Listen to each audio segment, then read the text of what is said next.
Hi, this is Eric with the FDA Group, and I'd like to share with you in this warning letter the FDA issued recently how, had this quality team had AICA, in all likelihood, they could have prevented this violation from ever having occurred.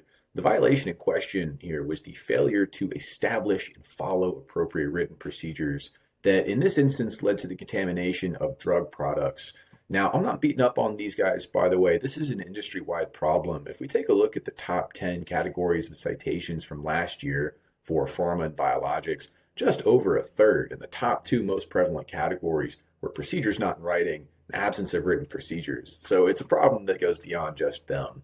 Now, I'm confident that ICA would have prevented this because the job of the tool is to audit all of your written procedures against applicable FDA regulations, catch gaps, suggest remediation steps, and specifically, it's designed to detect the missing, the incomplete, or the contradictory information within your procedures. So the failure to establish appropriate written procedures would fall under this missing component of its accuracy framework, meaning in all likelihood, ICA would have looked at its procedures and flagged them as not being comprehensive enough as to align with regulator expectations. Now, what would fixing this have actually looked like within the tool itself? Let's hop over into the final report that ICA gives us. This is a heat map that's showing where we have the highest concentration of gaps within the written system. In the context of inspection preparation, what this is allowing quality to do is self-assess which areas of the QMS are going to be most susceptible to some kind of violation showing up in a 483 or a warning letter, so quality has a head start in remediating those issues before the next audit or inspection.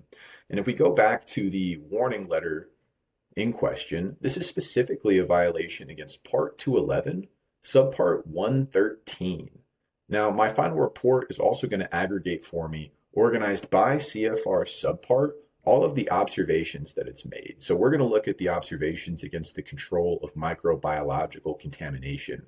So it's organized for me the documents that it reviewed, the observations it's made, its suggestions for remediation, and its reference materials. And here I could double click into my observations tab, and now I have an observation by observation overview of what are all of the different procedures that were impacted by this, what's the gap that ICA identified, how does that gap impact the broader health of my QMS.